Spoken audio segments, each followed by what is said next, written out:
아내가 3년째 혼수 상태인데 매일 잠옷이 새 것으로 바뀌어 있습니다.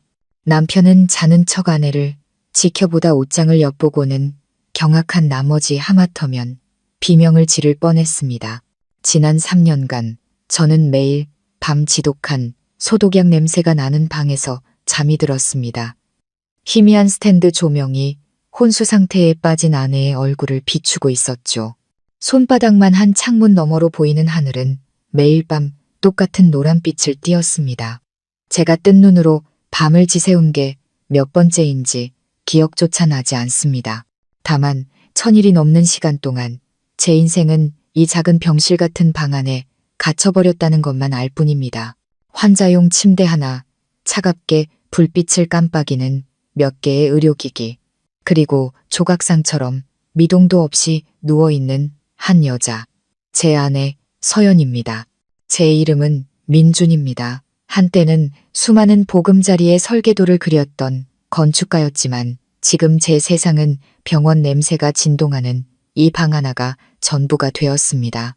3년 전 서연이는 갑자기 쓰러졌고 의사는 사람들이 흔히 식물인간이라고 부르는 장기 혼수 상태라는 진단을 내렸습니다. 그날 이후 저는 회사 지분을 거의 다 팔고 일을 그만둔 채 집에서 아내를 돌보고 있습니다.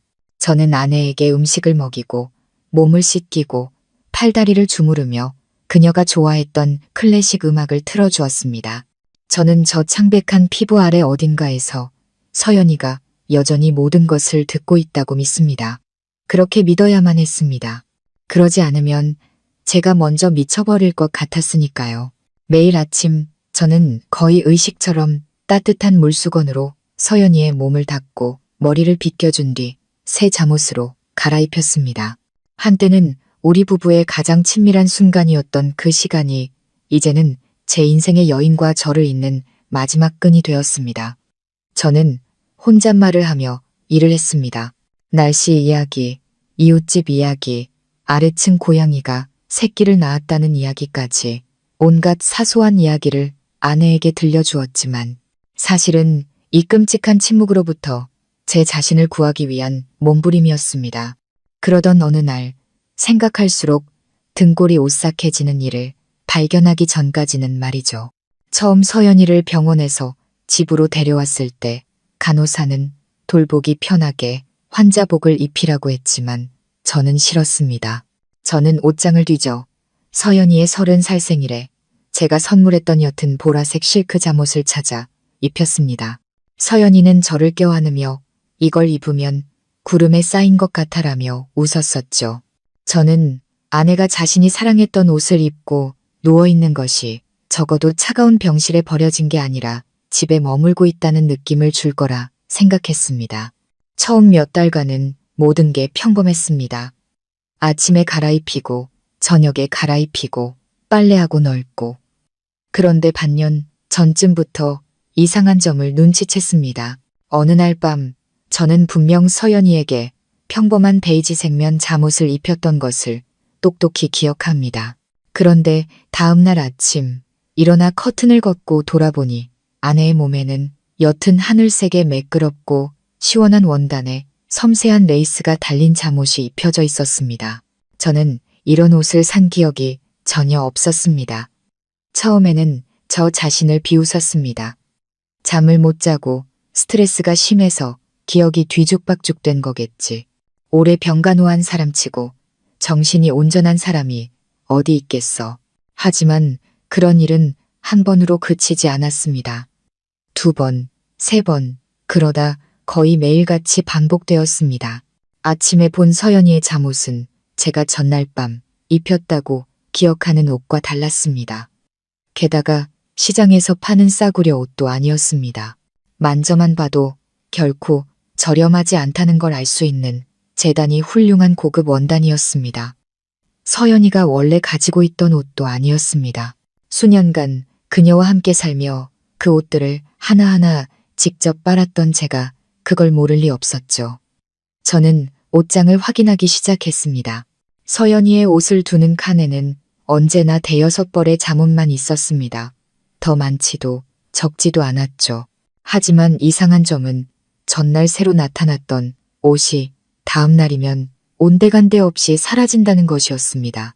마치 누군가가 밤마다 몰래 들어와 아내의 옷을 갈아입히고 헌옷은 가져가고 새 옷을 채워 넣는 것 같았습니다. 저 말고 이 집에 들어올 수 있는 사람이 누가 있단 말입니까? 현관문은 늘 잠겨 있고 창문에는 잠금 장치가 달려 있습니다. 저는 장을 보거나 음식을 사러 잠시 나가는 시간을 제외하고는 거의 방을 떠나지 않았습니다. 담쟁이 덩굴 같은 공포가 서서히 제 심장을 휘감기 시작했습니다.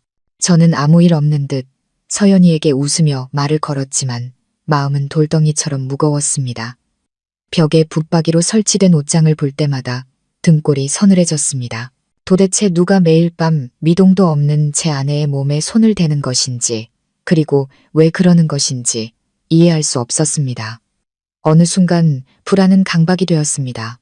저는 모든 것을 의심하기 시작했습니다. 매일 밤 잠자리에 들기 전 저는 서연이가 입고 있는 옷을 유심히 살피고 심지어 휴대폰으로 사진을 찍어 레이스 장식과 단추 하나하나까지 확대해서 확인한 뒤에야 불을 껐습니다. 다음 날 아침에 깨어나면 휴대폰 사진과 아내의 옷을 비교했습니다. 결과는 매번 똑같았습니다. 완전히 다른 옷이었습니다. 잘못 봤다고 할 수 없을 정도로요. 저는 현관문, 창문, 베란다, 환풍구까지 샅샅이 확인했지만 강제로 침입한 흔적은 없었습니다. 현관과 거실, 그리고 침실문 앞에 CCTV까지 설치했습니다. 녹화된 영상을 몇 번이고 돌려봤지만 요리하고 방을 드나드는 제 모습 외에는 그 누구의 모습도 보이지 않았습니다. 그날 밤 아파트 복도 역시 쥐 죽은 듯 고요했습니다. 하지만 서연이의 몸은 거짓말을 하지 않았습니다. 그녀가 입고 있는 새로운 잠옷이 살아있는 증거였습니다. 제가 정신적으로 병들었다고 생각한 적도 있습니다. 너무 오랫동안 외로워서 뇌가 스스로 속임수를 쓰는 게 아닐까 하고요. 하지만 제 팔을 꼬집으니 시퍼렇게 멍이 들었고 그 고통은 너무나 생생했습니다. 손끝에 느껴지는 시원한 실크의 감촉도 진짜였습니다. 어디서 왔는지 모를 그 옷들도 진짜였습니다. 어느 날 밤 저는 옷장 앞에 한참을 서 있었습니다. 그것은 벽에 딱 붙여 지어진 사람 키보다 높은 커다란 원목 옷장이었습니다. 한쪽은 제 옷, 다른 한쪽은 서연이의 옷이 걸려 있었죠. 옷장 뒤는 단단한 콘크리트 벽이었습니다. 집을 수리할 때 제가 직접 치수를 쟀으니 뒤에 비밀의 방 같은 건 있을 리 없었습니다. 모든 곳을 두드려 보았지만 둔탁한 소리만 날 뿐이었습니다. 노란 조명이 옷장 표면을 비추자 제 그림자가 문짝 위로 길게 늘어졌습니다. 문득 소름 끼치는 생각이 머리를 스쳤습니다. 어쩌면 매일 밤 내 침실을 드나드는 그 사람은 현관문이 아니라 저 옷장 안에서 걸어 나오는 게 아닐까? 너무나 어리석은 생각이라 저 자신도 웃음이 났지만 웃을수록 등골은 더 차가워졌습니다. 만약 살아있는 사람이 아니라면 그건 대체 무엇이란 말입니까? 그날 밤 저는 난생 처음으로 잠든 척하며 밤을 새우기로 결심했습니다. 서연이의 몸을 닦아주고 베이지색 잠옷을 입힌 뒤 이불을 잘 덮어주고 천장등은 껐습니다. 방구석에 작은 스탠드만 켜두었죠. 저는 옆에 있는 보조 침대에 누워 아내에게 등을 돌리고 깊이 잠든 것처럼 숨소리를 고르게 조절하려 애썼습니다. 시간은 숨막히게 느리게 흘렀습니다. 시계 초침 소리가 밤의 정적 속에서 째깍거렸고 규칙적으로 울리는 심박 측정기에 삑삑 소리와 뒤섞였습니다. 소독약 냄새, 피부 크림 냄새, 오랫동안 환기하지 않은 방에 눅눅한 냄새가 한데 엉겨 숨이 막힐 지경이었습니다. 얼마나 지났을까? 거실 시계가 12시를 알리고 이어서 외로운 1시를 알렸습니다. 정말로 졸음이 쏟아지기 시작했고 눈꺼풀이 천근만근 무거워졌습니다. 안심하고 잠들기 위해 아내 쪽을 한번 돌아보고 싶다는 충동이 들었습니다. 바로 그때 얼어붙은 듯한 정적 속에서 아주 작은 소리가 들렸습니다. 귀를 기울이지 않으면 놓칠 만큼 미세한 옷감이 서로 스치는 조심스러운 소리였습니다. 그 소리는 방문이 아니라 옷장 쪽에서 들려왔습니다. 졸음이 순식간에 달아났습니다. 저는 숨을 죽였고 온몸이 활시위처럼 팽팽해졌습니다. 아주 천천히 저는 실눈을 떴습니다. 방구석을 볼 수 있을 만큼만요. 서연이는 여전히 미동도 없이 누워 있었습니다. 하지만 옷장, 그녀의 옷이 걸린 쪽에 문이 열리고 있었습니다. 밖에서 안으로 여는 게 아니라 안에서 밖으로 밀어내는 것이 분명했습니다. 누군가 문을 살며시 밀어 작은 틈을 만들었습니다. 그 어두운 틈 사이로 희고 마른 손 하나가 불쑥 튀어나왔습니다. 길고 깨끗한 손가락이 천천히 옷장 모서리를 잡았습니다. 그러고는 슬로우 모션 영화처럼 흰 옷을 입은 한 여자가 고작 옷 몇 벌 걸 자리에 불과했던 그 옷장 안에서 천천히 걸어 나왔습니다. 저는 벌떡 일어날 뻔했지만 가까스로 이를 악물었습니다. 입안에서 피맛이 느껴졌습니다. 만약 그때 소리를 질렀다면 그 자리에서 기절했을지도 모릅니다. 희미한 스탠드 불빛 아래 저는 그 사람의 얼굴을 보았고 심장이 멎는 듯 했습니다. 그건 서연이었습니다. 침대에 누워 오랫동안 누워있어 붓고 창백해진 서연이가 아니라 3년 전의 서연이었습니다. 깊고 검은 눈동자, 긴 속눈썹, 갸름한 뺨, 옅은 분홍빛 입술, 오똑한 콧날, 심지어 살짝 고개를 기울이는 걸음걸이마저 건강했을 때와 똑같았습니다. 긴 머리는 목 뒤로 단정하게 묶여